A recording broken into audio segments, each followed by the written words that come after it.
Hello friends, welcome to Manu Law Classes. मेरा नाम गौतम दीक्षित है. Now friends, in today's video we are going to discuss the most important news from the Hindu edition of 4th July 2022. So now I expect that you must be sitting with your pen and copy to note down the important points. So let's start. First is appointment of speaker in Maharashtra Legislative Assembly. So over here, since this is in current affairs, so they may ask you that who among the following has been appointed as the Speaker of the Maharashtra Legislative Assembly. So please note down the name Rahul Narvekar from BJP. Okay, this is very important. So Rahul Narvekar from BJP, he has been elected as the Speaker of the Maharashtra Assembly. Now we already know the Chief Minister Eknath Shinde, he has been appointed as the Chief Minister. Fine. Now see the strength of Maharashtra Legislative Assembly. So if you will just see the strength of Maharashtra Legislative Assembly, there are 287 members. The total strength is 288 actually. ठीक है ना, 288, 288 is the total strength, and in voting 287 members to participated. The next is again one liner. Okay, so there is one forest called as Sarojini 1. Sarojini 1. It is not named on the freedom fighter Sarojini Naidu, but is named on the name of Sarojini Mohanta. She is a homegrown change maker who has gone beyond the call of duty to create and nurture a forest. So there was a denuded land. Denuded land matlab degraded land. So she followed the practice of afforestation. ठीक है ना, afforestation.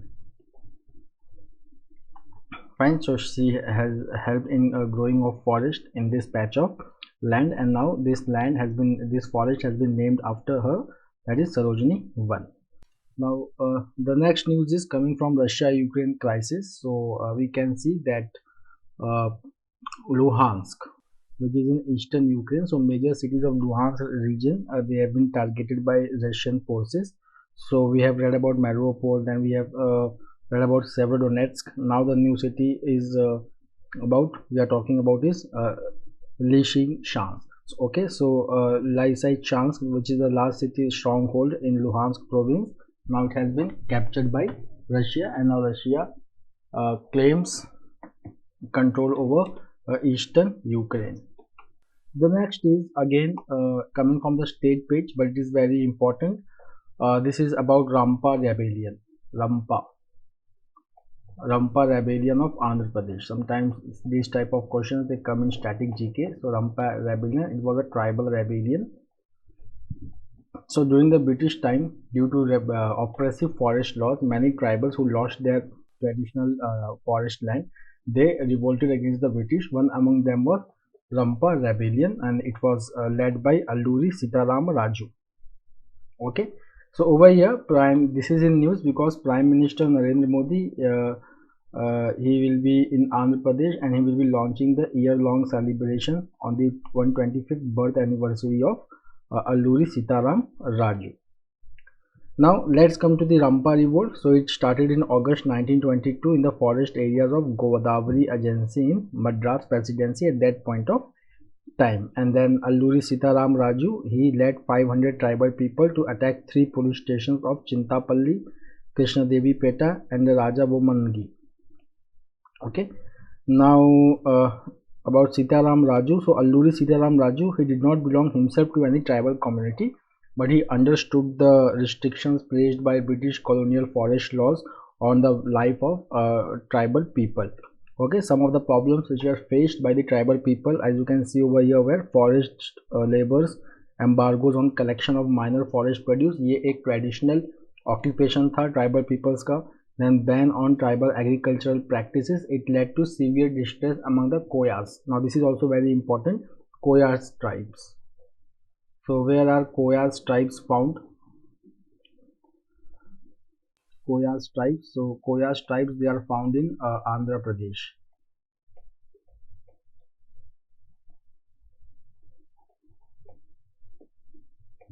Okay. So Koyas tribes, so they led a revolt which was led by Alluri Sitaram Raju. So he led a protracted battle against the British in support of the tribal community. Now the next is if we will just see, we are talking about Manipur, a landslide. So the situation has got worsened over here because of landslide. One river is there which has been blocked because of this landslide, that is Ijai river. So Ijai river in Manipur, it has got blocked.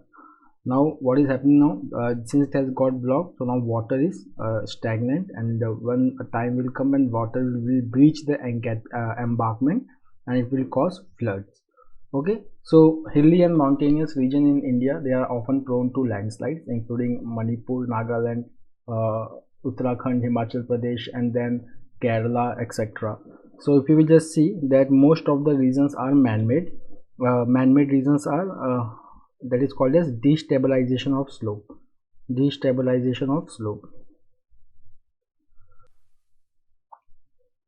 Now what is destabilization of slope? So if you will just see over here, destabilization of slope में क्या होता है कि if suppose any construction activity is going on, like construction of roads and railways, so the slopes, they are cut. Okay, so once the slopes are cut, they become unstable, and whenever there is heavy downpour or rainfall, so this soil water, they get saturated with water, they become very lubricant, and since the slope is unstable, the landslide takes place, killing people. Now if you can just see over here, the Union Ministry of Environment, Forest and Climate Change, it has given a reason for landslide in Manipur, that it is a result of modification of slopes for construction, widening of road, quarrying for construction materials, fragile matlab weak, lithography, complex geological structures, and very heavy rainfall. The next is dogged by inflation. So we are talking here about recovery. Okay, so if we compare 2 years, that is 2021-22 financial year with 2022-23, so if we compare the figures of 2021-22 with 2022-23, so the growth figure is good. Why? Because this was the year when there was severe close down because of second wave of COVID-19. Because of second wave of COVID-19. Okay. But in this year, the recovery is good because we are not facing any restrictions because of COVID-19. But if we compare the figures, especially of core sector and manufacturing index, PMI, okay, purchases manufacturing index. So these two sectors, if we compare it with the data of April 2022 and May 2022, so if we compare these two data with June, so we see that June data is slightly showing downward trend, mainly because of inflation. So inflation की वजह से क्या हुआ है? Because of inflation there is rise in input cost. There is rise in input cost. Okay, so this has led to dent of recovery in the month of June. Okay, so here we are talking about core sector. So there are 8 core sectors in the economy. So one is crude oil. The next is petroleum refinery, then coal, natural gas. तो ये 4 जो है हमारे energy से related है, ठीक है। अब उसके बाद electricity, steel, cement, fertiliser. Okay, so this total are 8 core sectors of Indian economy. So core sectors also, they are registering a little dent in their recovery. The next is plastic problem in India. So if you will see Down to Earth's State of India's Environment 2022 report, it shows that 35% of Indian plastic, it is in the form of multi-layered packaging. So any plastic which is in the form of multi-layered packaging, they are non-recyclable. Okay, they cannot be recycled. Then 68% of plastic waste, they end up in dump sites and landfills. मतलब इनको recycle नहीं किया जा सकता. Only 12% are recycled and 20% are burnt. Okay. उसके बाद हम देखेंगे India generates 9.5 kg of mismanaged waste that are at high risk of entering the ocean. The next is India-Russia defense cooperation. So I just give you a brief background. So India-Russia defense cooperation, so it is again going through bad weather. because some of the projects are delayed because of western sanctions imposed on it. ठीक है ना, जो western sanctions impose हुआ है उसके वजह से delivery नहीं हो पा रही है. तो एक्चुअली हुआ क्या है कि Russia it has been remove from international financial payment system that is called as SWIFT. Okay, society for world wide interbank financial telecommunication that is called as SWIFT. Okay, तो रशिया इससे बाहर आ गया. अब रशिया इससे बाहर आ गया तो Russia can not accept payment in dollars, so India and Russia they have come out with ruble payment system. Okay, ruble payment system to offset this sanction. Now let's see some of the important projects which are there. Okay, so see, according to Army Chief Manoj Pandey, Army's dependency on certain weapon systems such as air defense, rockets, missiles and tanks from Russia and Ukraine are very high. So if you will just see that the defense trade between India and Russia, they have crossed over 15 billion since 2018. And there are certain big deals like $5.43 billion as 400 long range air defense. Okay, then there is 4 additional stealth frigates in Russia and India which is under construction. Then there are about deals about T-90 tanks, AK-203 assault rifle. So if you will just see, the first batch of S-400 has been delivered, but the second batch is being delayed. Then there is also a deal for manufacturing of 6.1 lakh AK-203 assault rifles. For this manufacturing unit is going to come up at Korwa, Amethi in Uttar Pradesh. This is also delayed. Then there is also a delay in MiG-29 fighter jets for Indian Air Force. Then upgradation of 59 existing MiG-29 jets. Then manufacturing of 12 Su-30 MKI aircraft by Hindustan Aeronautical Limited. Also there is a pending deal for 200 K-260 utility helicopter. देखिए ये मैं आपको क्यों करा रहा हूँ, इससे आपको ये आइडिया हो जाएगा कि कौन कौन सा वेपन इंडिया कहाँ से खरीद रहा है. ठीक है ना, तो जैसे कि इम्पोर्टेंट आपको बताया like S-400 missile, AK-203 rifle, MiG-29, KA-2260 helicopter. Okay, so these are the some of the helicopters, a KA-2260, then KA-31 early warning helicopters. Okay, then IGLA-S system, okay, which is a very short range air defense system, IGLA-S. So these all are the things which India is procuring from Russia. इसमें एक नाम आप नहीं देखेंगे, वो है आपका Dassault aviation उसको मैन्युफैक्चर करती है, जिसका नाम है रफाल. सो रफाल जो है ये इंडिया फ्रेंच की एक कंपनी है Dassault एविएशन, उससे खरीद रही है. रफाल का जो नेवी वर्जन है उसको कहते हैं रफाल एम. ठीक है. Now see, when India was buying S-400 air defense systems which was signed in October 2020, there was a threat that India will be placed under a US sanction act which is called as CATSA. So यहाँ पे CATSA का full form क्या है? Countering America's Adversaries Through Sanctions Act 2017. Okay, so if you will just see that Turkey, which is a member of NATO, Turkey also bought S-400 system from Russia, and because of that Turkey was placed under CATSA sanction. But India is not placed under CATSA sanction in spite of first delivery of S-400 system from Russia. The next is National Investigation Agency. So we learned that there is a newly appointed Director General who is from Punjab cadre, who is an IPS officer from Punjab cadre, Dinkar Gupta, who has been appointed as the new DG of National Investigation Agency. So if you will just read about the National Investigation Agency, this article is very important. Okay, so the first thing is that the National Investigation Agency, it was constituted in the wake of 26/11 Mumbai terror attack, which was held in November 2008. And the agency came into existence on December 31st, 2008 and started functioning in 2009. Now see what type of case NIA investigates. So see, it is a central agency which investigates any offense which affects sovereignty, security, integrity of India, friendly relations with foreign states, and offenses under the statutory laws enacted to implement international treaties. Okay, now the best part of this law, the most critical and important part of this law is that this law under which NIA can operate in whole of India, and also it applies to Indian citizens who are outside the country. Okay, now if you will just see over here, it also deals with investigation in terror acts, smuggling of arms, drug and fake Indian currency, and infiltration from across the border. The next is that it has the power to search, seize, arrest and prosecute.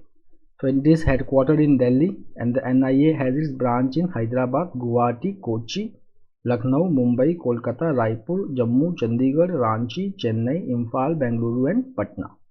The next is that there is one schedule, okay, which consists of the acts under which the NIA operates. So it operates under Explosive Substance Act, Atomic Energy Act, Unlawful Activities Prevention Act, Anti-Hijacking Act, Suppression of Unlawful Acts Against Safety of Civil Aviation Act, SAARC convention, suppression of terrorism act, मतलब कोई अगर international convention भी है तो उससे related जो Indian government का जो एक्ट होगा उसमें भी एनआईए इन्वेस्टिगेट करेगी.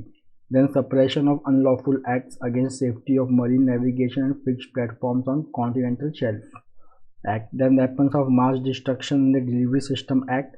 Then related offense under IPC, Arms Act, IT Act. But in September 2020, the center it empowered NIA to probe offenses related to narcotic drugs, psychotropic substance act that are connected to terror cases. Now see the NIA, ठीक है ना, it applies to Indian citizens outside the country also, persons who are in the service of the government wherever they are posted. कोई भी person है who is on ship and aircraft registered in India wherever that may be, and present persons who commit a scheduled offense beyond India against the Indian citizen or affecting the interest of India. So if you will just see that the jurisdiction of NIA is very wide. Now under section 6 of the act, state government can refer the cases pertaining to these offenses registered with any police station to Union Home Ministry. Then Union Home Ministry will assess the details and then can direct the NIA to take over the case, and then state governments they are required to extend all assistance to NIA. अब अगर मान लीजिए कि state government ने application नहीं दिया और अगर सेंट्रल गवर्नमेंट को लगता है कि that this offense has been committed which is required to be investigated under the NIA Act, then this central government, without waiting for state government request, it can direct NIA to take the probe of that thing. The next is over here we are just going to look at certain important landmark judgments of Supreme Court. One is National Legal Services Authority versus Union of India judgment, which recognized third gender person as entitled to fundamental rights under the Constitution. Then there was Suresh Kumar Kaushal versus Nas Foundation ruling, which overturned the 2009 Delhi High Court judgment, which the Delhi High Court judgment had made that section 377 will not be applicable to consensual sexual relationships between adults. Okay, उसके बाद हम देखेंगे NALSA ruling, NLSA ruling. So यहाँ पे court ने held किया है that non recognition of gender identity it violates the right to equality and life. Okay, and then it has also said that the transgendered persons could not be compelled to declare themselves as either female or male. ठीक है. Now the next is the judgment goes on saying that the lack of recognition of the gender identity, मतलब transgender की बात हो रही है, it curtails their access to education, health care, public place, results in discrimination in the exercise of their right to vote and secure employment, driving licenses and other documentation where eligibility is contingent, मतलब where eligibility is required. The next is factual information that this decision is based on the fundamental rights and court has relied on human rights provision which is and 2006 Yogyakarta principle. Now this is very important. What is 2006 Yogyakarta principles? It recognizes the human rights of sexual minorities. Now there is one more outstanding decision of the court, that the court they accepted the broad definition of transgender. ठीक है ना, मतलब कि it includes persons whose gender identity or gender expression या जो उस person का behavior है it did not conform to their biological sex. मतलब कि birth के time if the biological sex is male and if that person's expression is of female, then that person will not be considered as male, like that. Okay, fine. So this is important, that the NLSA decision, it recognized that gender but sex as something that is performed rather than biologically determined. मतलब कि किसी भी person का gender का जो sex है वो जैसे मेल या फीमेल वो जो बायोलॉजिकली डिटरमाइंड होता है उसके बेसिस पे नहीं, बल्कि based on performance, how that person is expressing. The next is amendment in FCRA rules. तो FCRA एक रूल होता है under home ministry, foreign contribution regulation act, where foreign donations coming from the foreign, they are regulated under this act. Now this act is implemented by Union Home Ministry, and now this act has been amended. Now it allows that any Indian can receive up to rupees 10 lakh in a year from any relative who is staying outside India without informing the authorities. ठीक है, अगर 10 लाख से ज़्यादा आ रहा है तब authorities को inform करने की ज़रूरत है, अगर 10 लाख तक आ रहा है तो इन्फॉर्म करने की ज़रूरत नहीं है. Earlier this limit was rupees 1 lakh. Now the time period for notifying the authority is now 90 days. Earlier it was 30 days. उसके बाद there were around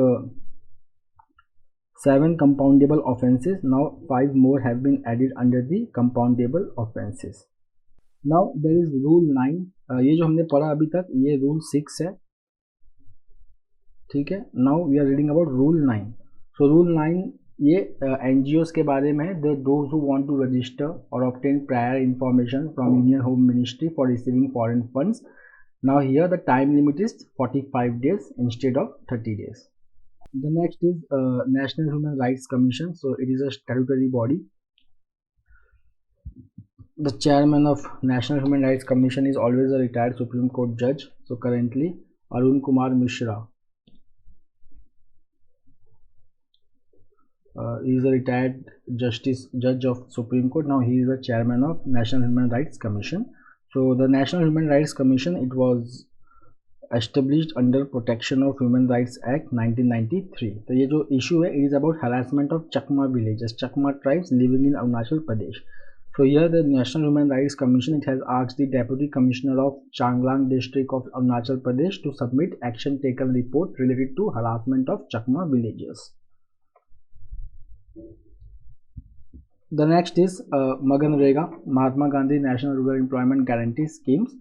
So there is an act, Narega Act, which was passed in 2005, and then in 2009 the name was changed to Mahatma Gandhi National Rural Employment Guarantee Act. Okay, now the aim of this act is to provide 100 days of work, unskilled work, okay, to any adult, okay, of each household. कि कम से कम एक house hold से एक adult who is volunteering to do unskilled work. देखिए skill नहीं है, unskilled work. So he will be given work for 100 days.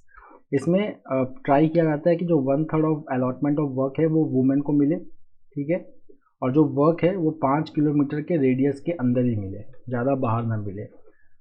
The next thing is that if somebody has applied for the job and that person does not get job in 15 days, then that person is entitled for allowance. Okay. Now यहाँ पे जो issue है, it is about funds. Funds release नहीं हो रहे हैं, ठीक है ना, states को. So first of all, this scheme it comes under Rural Development Ministry. Fine. सो यहाँ पे देखिए इशू क्या है, देखिए क्या हो रहा है. जो ग्राम पंचायत हैं वो लोकल वेंडर्स से मटेरियल खरीद लेती हैं, क्योंकि मनरेगा में किस टाइप का जॉब लिया जाता है, मनरेगा में उस टाइप के जॉब्स होते हैं विच बूस्ट रूरल इंफ्रास्ट्रक्चर, ठीक है. तो ये रूरल इंफ्रास्ट्रक्चर को बूस्ट करने के लिए मटेरियल चाहिए. So gram panchayat they buy the materials from local vendors. Since the funding is not coming in time, they can not repay it. And when they do not repay it, then vendor is not going to give them the material required for further work, and then the work gets stuck. Now what is the reason behind that? Now see, according to the Union Rural Development Ministry, the payment are stuck because of procedural delays, and there is overhauling of मतलब restructuring of public finance management system by Union Finance Ministry.